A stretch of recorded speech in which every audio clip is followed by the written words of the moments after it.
Kesubos Daf. We begin with the last two lines and the end of Daf Kuf Dalid, which is the beginning of the last parak of the Masechta, parak Hanoisei, and it begins by discussing a simple halacha in the Mishnah about what happens if a woman wants to collect property to get paid from her husband who has gone away, he's overseas. Does she have to swear or not? The Gemara will quickly move into Agadata about two people who made Gzeros in Yerushalayim, and then about the concept of a bribe and how judges have to be careful not to accept bribes, with a number of statements from Tanaim and Amram about that. So let's begin with the Mishnah. The Mishnah says there were two judges, who were the judges of Gzeros. We'll see later that the Gerson may have been Gezelos, but here it says Gezeros. They used to judge decrees in Yerushalayim. The names were Admon and Hanan ben Avishalom. Now, the reason why we're mentioning them is because Hanan said two things, Admon said seven things, and the Chachamim did not agree to them. And we're going to focus on one of the things that Hanan said, and that is the case of somebody who traveled to Medina. He went overseas, and he left his wife behind, and she is claiming mizonos. She's claiming support. He's not there, and she has the right to be supported from his estate.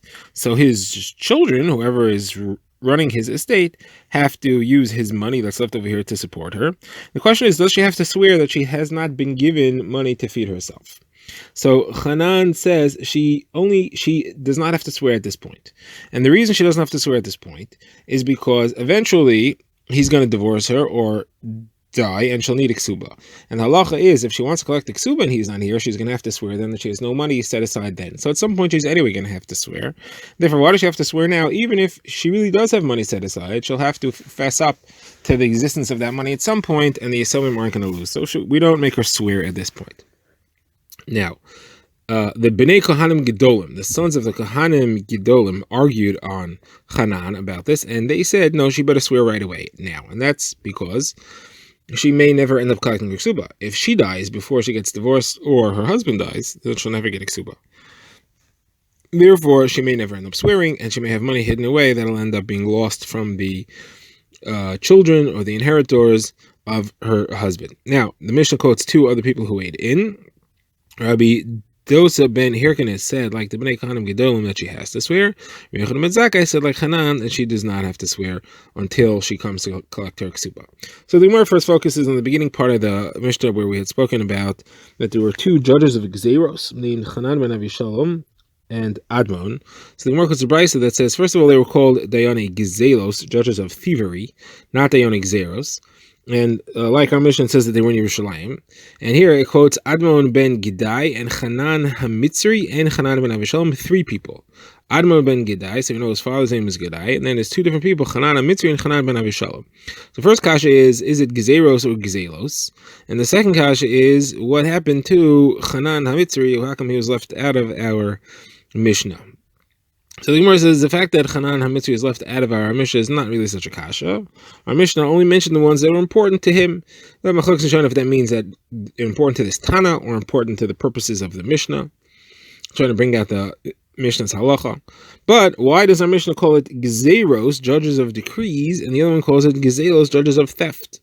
So Gemara answers that kasha. Rav Nachman bar Yitzchak, was actually the two of them together. It was Gezeros of Gezelos. What they would do is they would evaluate how much a stolen object is worth, and they would decree a fine or monetary repayment that has to be made for restitution. Like, for example, you have a brisa, it says that if somebody led his animal to someone else's field and he chopped down or knocked down some young trees, so we basically said that the gozer Gzeros in Yerushalayim, and that's referring to these people, they would say that a young tree that's 1 year old is worth 2 ma. If it's 2 years old, it's worth 4 ma. Sounds like it's 2 ma per year. So that's the reason they are Dayane Gzeros of Gzelos. So now the Gemara asks, there's a brisa that says there were far more than 2 or 3. The brisa says that there were 3 Dayane. Well, first, the Gemara asks that there are other names. We have a different brisa that says that there were also 3, but the names are Admon, Hanan, and Nachum. So the Gemara says the one who lists Nachum there is Rabbi Nassan. We have a different brisa that says Rabbi Nassan argues with the Chachamim who were the 3 Dayane Gzeros.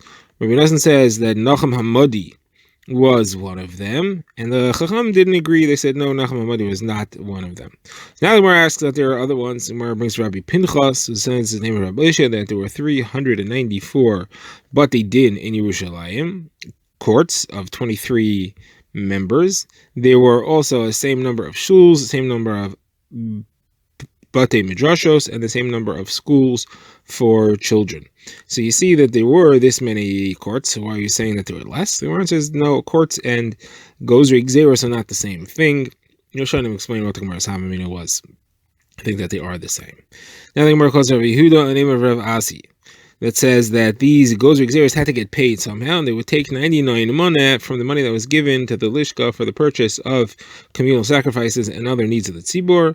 So these batei din were paid that amount. This is the total of all these batei din together received this amount of 99 money, which is 9,900 zuz, and that was to support all the members all together. Now the Brisa continues and says, if they did not want, then we add on to them. There says, what do you mean? If they didn't want, we add on to them? Why would we give them extra if they're going to take money that they don't need? Why should they do that? This is public money. No right to take it if they don't need. Someone says, no, what it means to say is that if the lishka, if the chumas lishka didn't have enough money to meet their needs, and we would force them to take extra from other places, we would not let them say we don't want to take extra from somewhere else. Now the Gemara goes a little bit into how a judge is paid. Where does he collect in order not to be partial to any side? So Gemara says that Karna would take a sela from both sides. From the one who was found guilty, he took a sela, as well as the one who was found correct. Now the Gemara has a number of questions. First of all, the Gemara says, how is he allowed to do that? We say, shochad lo sikach, you're not allowed to take a bribe. And if you want to say that here it's not a bribe because he took money from both sides evenly, he didn't take from one side over the other, but we know that you're not allowed to take a bribe even if you're going to paskin correctly. Even if the one who you were anyway going to say is innocent, you take a bribe from him to say that he's innocent or that he is correct. So you don't have a right to pass, even if your psakim is not correct, it's still forbidden to take money from the litigants. Somewhere it says, no, that's not a problem. That's only if it's given as a bribe. If a guy gives it to you in order to say, he says, here's a coin and paskin like me. Then even if you were planning on paskin like him, and if you paskin correctly anyway, you're still not allowed to take the bribe. However, here it wasn't taken as a bribe. Here it was taken as a wage. He just said that that's the fee, and he didn't say that this is on the condition that you paskin like me. Now the Gemara asks, are you allowed to do that? Either we have a mission that says that somebody who takes money in order to be judged, for his judicial services, his psak is void. So the Gemara says, no, that's only if he gets paid for the judge. He says, I'm going to give you my psak, first you have to pay me for it. But if he takes money for the time that he wasted, the time that he spent, that he could have been working, that he's allowed to. So Gemara says not to do that either. We have a Brisa that says that it is ugly for a judge to take money for his services, but it does count, it's not void. Now obviously we're not talking about where he gets paid for the judgment, because we said earlier that for that his judgment is void. Here we're saying it's not void. It must be talking about where he gets paid for schar batal, he gets paid for the work he could have done while he was judging. And you still say that it's mechur, we still say that it's ugly. So how could Karna, who's the person who accepted these, how could he have followed this in practice? Sometimes there's two ways of doing it. Sometimes it's clear that you could have worked. You have a job, you have a pursuit which is always available. You always could have made money. Other times you do something which you can only work at certain times. Therefore, it's not clear that you lost money because you were judging, because it could be you had no work at that time. Now, Karna's job was that he would go into wine storehouses and he was able to sniff out which barrels are going to go off soon and help advise the owner which ones he needs to sell right away. And therefore, he clearly was losing. Now, the Gemara says that Rav Huna, he would have people come to him for judgment, and he would say, give me somebody that's going to water my fields and take care of my fields instead of me, and then I'll judge you, making it clear that he needed to get paid for the time that he was losing. So it should be well known, it shouldn't be assumed that it should not possibly look as if he was getting paid for the judgment. Now the Gemara goes into the concept of shochad, of bribes, and the Gemara speaks about Zalens. So the Gemara says, Rabbi Avo says, look how much a bribe blinds people's eyes, because if you have somebody who has a pain in his eye and he's afraid he's going blind, so he gives money to a doctor, he pays the doctor for his services, he may be able to help you, he may not be able to help you, so you're willing to pay for which you may lose your sight anyway. But people, just for a little bit of money, for a pruta, they take it, and now they can't judge, and they are literally blind. Like it says in the Torah, Hashochad, Ya'aver, Pikrim, bribes, blind the wise. Marcos Brisa, it says, Shochad blinds the eyes of the wise. Certainly, it blinds the fools. And it's misalif divrei tzaddikim, it confuses and it messes up the words of the righteous. Certainly, it confuses the Rishonim.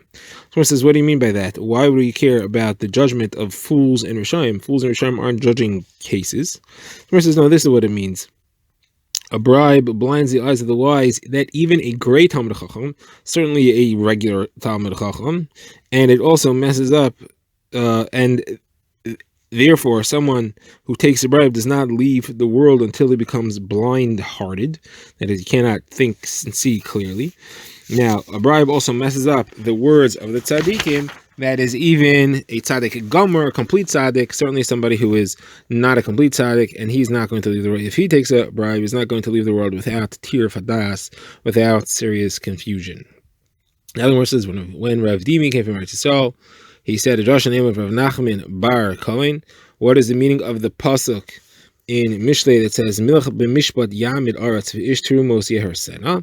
That means to say that if somebody appears to be like a melech, he doesn't need anything, then his judgment, then him, b'mishpat yamid aretz, he'll be able to set up the world properly. He'll do good for the world. However, if he's an ish trumos, he's a person who is taking charity, he's in need, and therefore he needs other people, he has to curry favor, then his judgment will be yeher sena, it will be destroying it. Now, Rabbi Bar of Shila said that a judge who borrows things from people should not be judging, at least certainly not for them.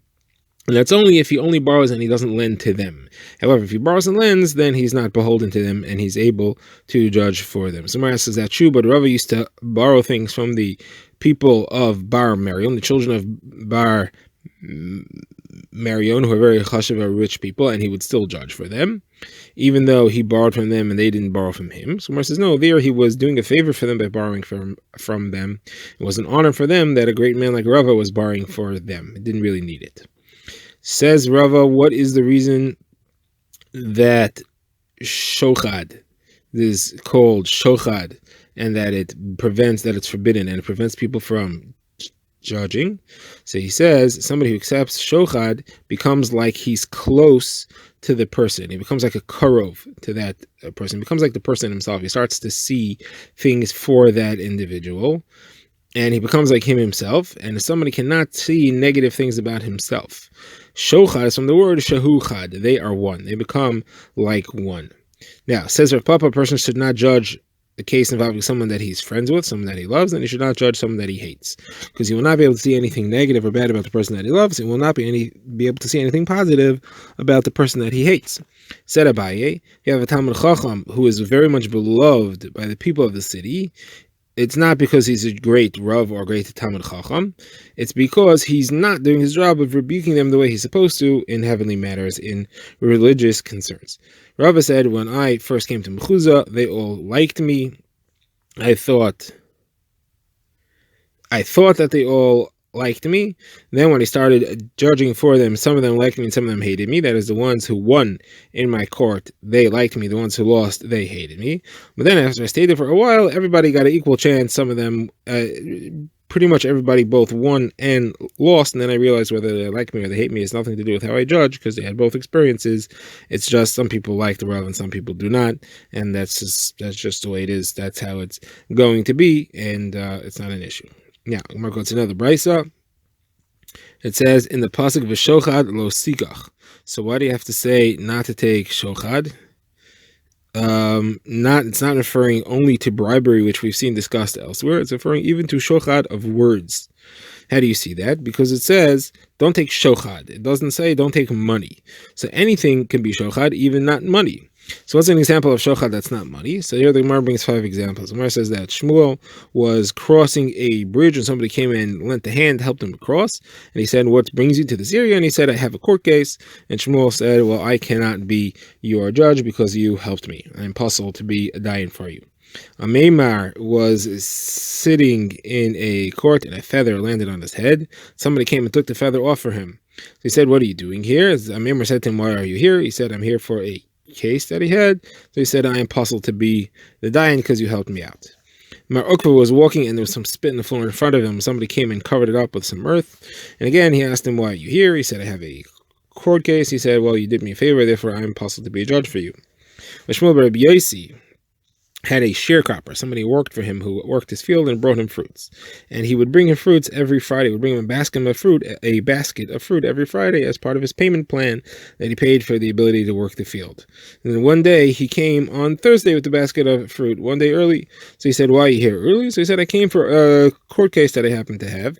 And once I'm coming, I figured I'll bring the basket of fruits. Why should I bring it tomorrow? Come twice, I'll just bring it today. So he said, now I'm possible to judge for you, even though it's my basket. And even though he said, I'm not going to accept it from you, just the fact that you brought it makes me want to paskin like you, and therefore I can't be the dayan for you. So instead he went and he brought two other Talmidei Chachamim to judge him. And while he was watching the case, he was going back and forth, he found himself trying to think of all kinds of ways that the sharecropper could win, even though he wasn't the judge and he hadn't accepted it, and it was his own money that was owed to him. Still, he was thinking he could time like this and win, he could time like that and win. So he saw, look, if all these things, I didn't even get anything from him, I didn't accept it, and it was my own money, and I didn't even take it, still, I find myself leaning to judge for him, even though he's not even the judge. So certainly somebody who actually took bribes would be stuck. So he said, should cause suffering to the soul of those who take bribes. It will cause a tremendous miscarriage of justice. The Gemara says a similar story happened to Yishmael bar Elisha. He was a kohen, and somebody brought him Reishis Hagez. Somebody brought him the first shearings of his sheep.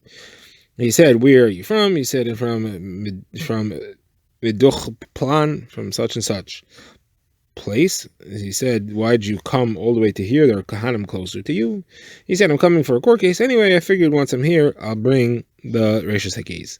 So he didn't accept it, and he said, I'm puzzled to be a judge for you, even though he's not accepting it. And he set up a pair of Talmidei Chachamim to judge him. And again, the same thing happened. While he was watching, he started thinking of all the ways that this person could win. And he said, I didn't even accept it. Even if I would have accepted, it's money that's owed to me. Al pi Torah, because it's Reishis Hagez, which is Manas Kahuna. And still, I feel like I'm leaning towards him. Certainly somebody who actually accepts a bribe. Now the Gemara brings a lengthy story. The Gemara brings that Rav Anan he had a case in front of him, and somebody brought him a basket of fruits, not fruits, a basket of fish that were caught with a net. And he said, why are you here? Rav Anan said, why are you here? He said, I came for a court case. So he said, I can't accept this. And he said, I'm puzzled to be a judge for you. So he said, okay, I don't want you to judge for me. I want you to take my gift. I want you to take my bikurim from me. Why is it called bikurim? The Gemara quotes a brisa that a gift to a Talmid Chacham is called bikurim. It says in a pasuk in Malachim, V'ish ba mi ba'al shalisha layavi Elisha lakim. Somebody came and he brought to Elisha lakim. That's referring to Elisha Hanavi. He brought him lechem bikurim bread. Eser lechem sa'irim, 20 loaves of barley bread. Carmel b'tzikleinai. V'yemer tein la'omer yechelu. He brought him all kinds of fruits and things, and he said, give to people and eat.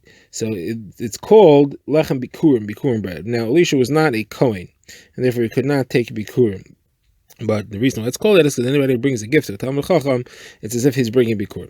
Anyway, so that's what he said to Rav Anan, I want you to take my bikurim. So he said, okay, I didn't know that's what you wanted. Now that you explained it, I will take it from you. But obviously I can't be the judge. So he sent him to Rav Nachman with a message that said, this guy came to me for a court case. I can't judge him. I'm puzzled to judge him. He did not explain why. So please, you should judge him. Now, when Rav Nachman heard that, he assumed that the reason that he couldn't be judged by Rav Anan was because he was a relative of Rav Anan. So he said, if so, I'm going to give this case precedence as far as to be mechabed, a relative of Talmid Chacham, Rav Anan. He had in front of him a case involving Yisomim, which he was about to judge, and is supposed to take precedence. However, he wanted to give kavod HaTorah. So he said, this is a mitzvah asay, that of judging. It says v'shafatatem tzedek. There's also another mitzvah to say of kavod HaTorah, and I like to do that one, and therefore he put the one of Yisomim aside and he judged this one. Now, when Rav Anan's, when this person saw, when the person who came with the case, first Rav Anan and after Rav Nachman, when his person was against him in court saw how much kavod he was receiving, so he was not able to argue correctly. He saw that the cards were stacked against him, everybody was being mechabed, the litigant who was against him, and therefore he lost the case. And this was a miscarriage of justice, because why should he be cowed and not be able to argue just because his kavod had been given to the other guy? And as a matter of fact, it wasn't even true, because he wasn't even a relative of Rav Anan. Now, this miscarriage of justice was partially the responsibility of Rav Anan, and therefore Eliyahu Hanavi, who used to come and learn with Rav Anan every day to explain him Seder Eliyahu, that's the brises of Tana Devei Eliyahu, so he stopped coming. So Rav Anan saw that this is what happening, so he fasted and he did tshuva. He was mispal that Eliyahu should come back to learn with him, and he did come back to him. But he came in, he appeared like a malach, and he frightened Rav Anan. Therefore, he made a box and he hid in the box while Eliyahu Hanavi taught him the brises, and that's why today we have Seder Eliyahu Rabbah and Seder Eliyahu Zuta, the large Seder Eliyahu and the small Seder Eliyahu. The large one having been taught while he was out of the box before this whole story, and the small one having been taught while he was in the box.